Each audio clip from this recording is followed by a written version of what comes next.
From the advertising media capital of the world, New Milford, Connecticut, wherever that is.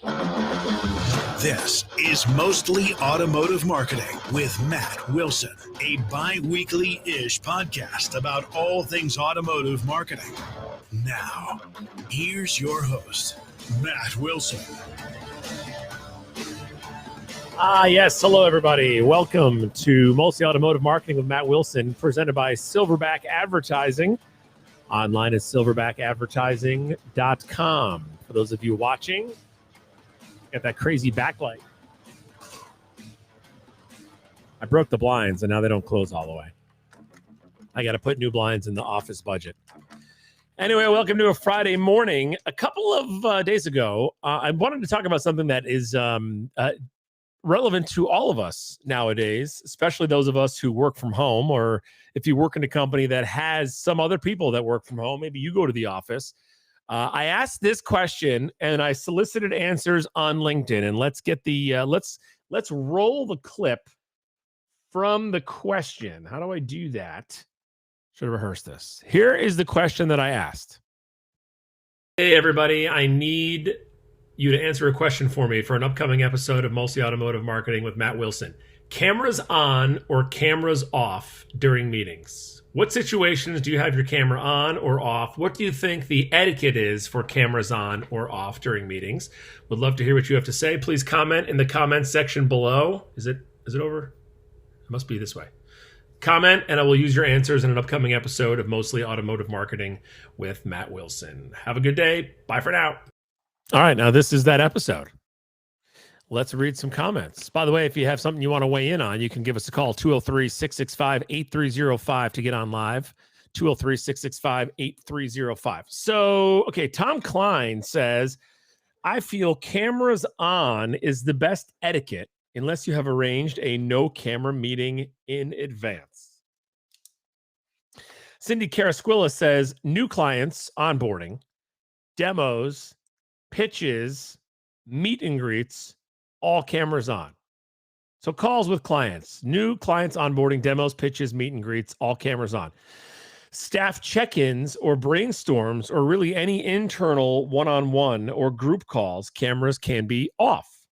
It's been a long 18 plus months on Zoom, so as many internal type calls that can keep cameras off, the better. She also hashtagged God bless baseball hats. Amen. Sister, wearing my Nike hat right now. Here's what I do when I have my camera on, and in the event that I have the camera on and it's with a client, after I get ready in the morning for work, and then I brush my hair, and then I put my hat on. So when I have a client call or a client calls me, or it's an impromptu video, I just take the hat off, and my hat head is just as good as if I try and style my hair, because it's a horror show. So that's what I do. Bill McDevitt, he says, cameras on. Schedule breaks for longer meetings where cameras can be off. If your meeting is long enough to need a break, it's too long.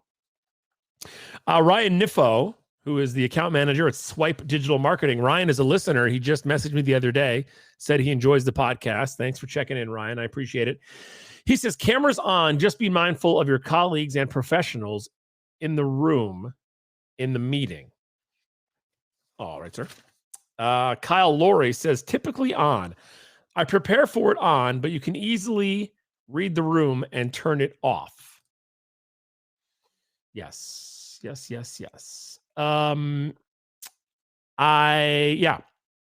agree. You can.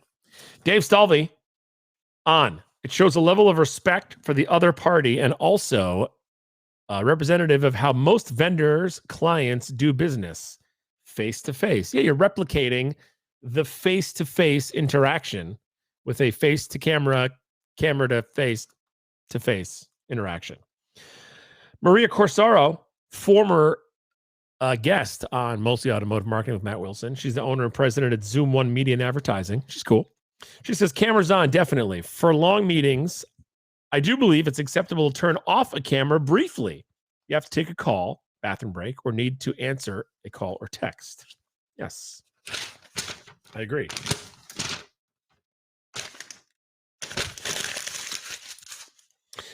Phil Jubileo. Oh, Phil Jubileo. He weighed in. He says cameras on. Phil used to be the play-by-play guy for the Danbury Trashers, the hockey team owned by trash magnate Jimmy Galante. And there's a Netflix special out right now called True Crime or Crime and Penalties. It's about the hockey team here in Danbury, Connecticut, the Danbury Trashers. The guy who owned it, his son, who was the general manager, 17-year-old son who ran the team, and all their legal troubles and whatnot. And it's a really good story. Check it out. And Phil Jubileo, who just weighed in, is in it. He is in the documentary. Is it documentary or documentary?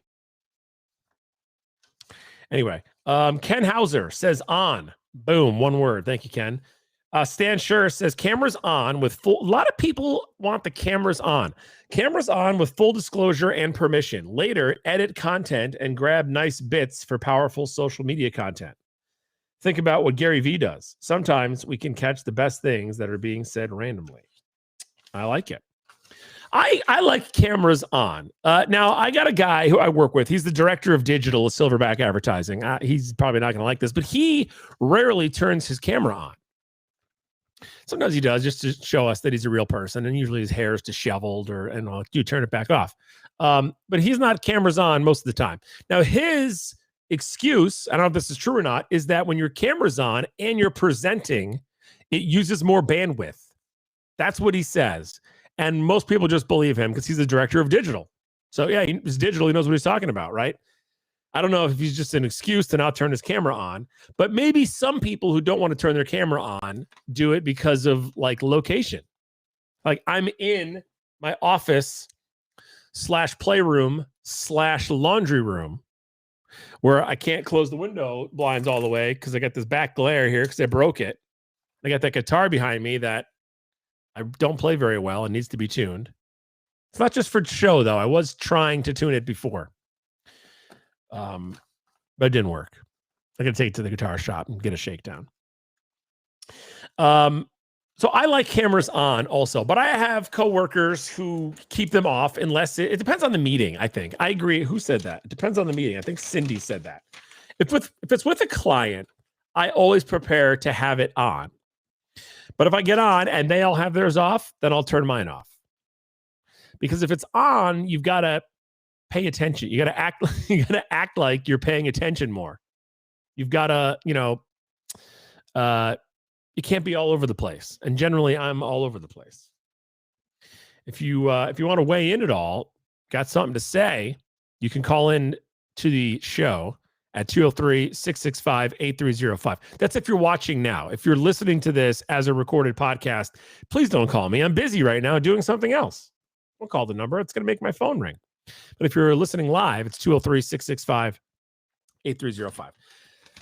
I also wanted to talk about attribution. Yes, we all like the word attribution. Hey, Matt, I spent $8,000 on this. Did I sell any cars from it?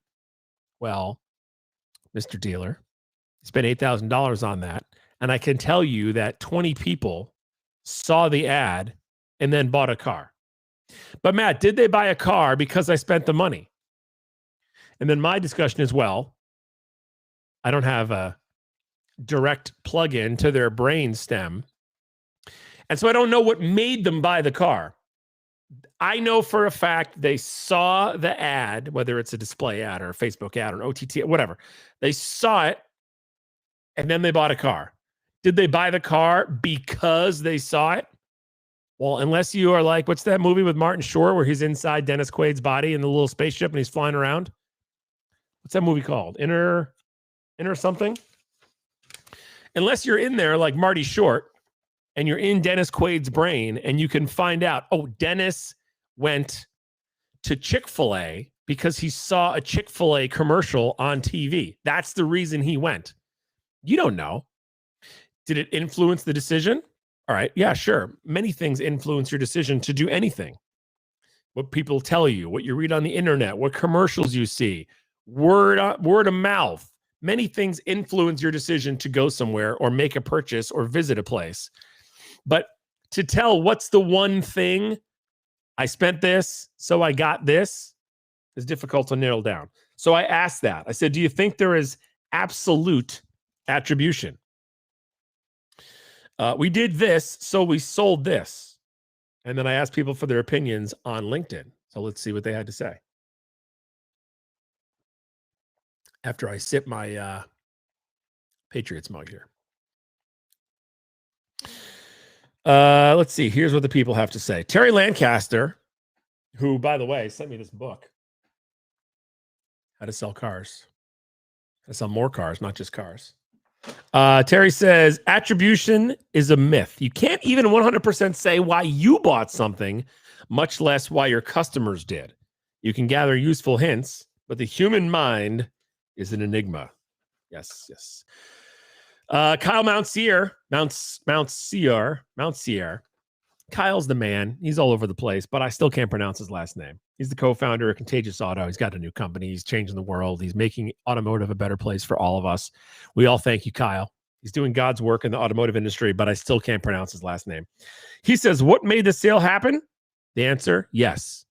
Exactly, Kyle. Many factors are going into it. It's not the one thing. And you don't know what the one thing is. It's the combo of the things. Mountseer, I think, is the right way to say it. Thank you, Kyle Mountseer. Bob Lanham. You all know Bob Lanham. Everyone knows Bob. Head of Automotive for Retail, Facebook, Instagram, Messenger, and WhatsApp. He says, I thought Google Analytics told us what worked and what didn't. A little sarcasm there from Bob. I like it. Brian Toole. I still print out things, by the way. Oh man. Old school. I still print this stuff out. Brian Toole. It helps if you separate your marketing spend into two buckets, acquisition and retention. Acquisition is transactional in nature. Acquisition is transactional in nature because you're acquiring a new customer. Many channels will influence this, so weighted attribution is the goal. Which mediums influence the transaction the most? Oftentimes, it's multiple mediums. In transactional advertising, you measure marketing metrics and you work backwards to attribution, trying to connect the dots. Good luck with that, says Brian. Somebody else will pick that up. Angel DaCosta. Do you need to promote your Apple podcast? I'm a professional podcast promoter. You will get more downloads, ratings, subscribers, and real listeners to your Apple podcast. If you went to more details, please inbox me. PLZ, inbox me in all caps. Angel, this is spam on a very serious topic about attribution. Unacceptable. Albert Thompson. Oh, Albert is a recent winner of the Pitch Tank. He says, hey, Matt Wilson, 100% total absolute attribution is the $1 million golden egg in the industry. When it comes to crystal clear attribution, we believe several things have to be considered. Is this client lead data unique and new to the advertiser. In other words, don't try and take credit for existing or previous clients. Can you prove that data is 100% unique and new to my business from your efforts? And second, is the source driving the traffic unique to the lead data? In other words, don't hijack my dealership brand name for SEM and then say it's 100% your attribution. Right. Last, can you connect the dots and tie it back to a sale, which is where it gets very difficult. Creating a custom unique audience that's 100% new and fresh to the client of your direct efforts from your direct methodology you drive to my store without any external influence. Yes, Albert's right. Can't keep reading it, but Albert's right. Thank you, everybody, for weighing in on both those very important topics. Before we let you go, I've been taking a lot of flack. Kids will pick that up. It's fine. No problem. Got my 4-year-old trained. Getting a lot of flack for my fandom of Tom Brady. I'm a Patriots fan, as you can tell here by this mug. Put that anywhere. Patriots mug. And also this New England Patriots cup holder or coffee coaster. People say, oh, you can't be a Brady fan. You can't cheer for Brady because you're a Patriots fan. You're a bandwagon Patriots guy because you watch Tom Brady and root for the Buccaneers. You can like more than one team. I'm a Patriots fan first and foremost. The Patriots and the Bucs are playing at the same time. I watch the Patriots game. But I also watch the Buccaneers game if it's on at a different time because I like Tom Brady. He's the greatest of all time. You can like more than one thing in the same category. It's possible to be a fan of the Patriots and Tom Brady and the team that he is on. I will choose the Patriots. Let's go over anything else in the NFL. But if you don't watch Tom Brady, you're sleeping. Greatest of all time. It's a story. And I like to watch any football game that's on, really. So for the people out there who say, Matt, you're a homer, you're a front runner, you're a Brady fan, I say, shut up. I'm a Patriots fan. But man, I love Tom Brady. That guy's so good. All right, have a good weekend. Happy selling. Thanks for checking out another episode of Mostly Automotive Marketing with Matt Wilson, presented by Silverback Advertising, online at silverbackadvertising.com. If you're listening to this on a podcast platform and it's a Tuesday, do not have a good weekend. Have a good Tuesday. I want people to know that I'm sensitive and sympathetic to wherever you are and whoever you're listening, and that's a Slack message. Ignore that noise. So thanks for checking out another episode of Mostly Automotive Marketing with Matt Wilson, presented by Silverback Advertising. Bye for now. Hit him with the hind. Mostly Automotive Marketing with Matt Wilson is brought to you by... Wait, this guy has sponsors? Oh, never mind. I don't. This sheet of paper's blank. No sponsors. That makes more sense. For updates, info, future episodes, and more, follow on Twitter, subscribe on YouTube, like on Facebook, and connect on Frackle. You guys made that last one up. That's not even a thing, Frackle. Come on.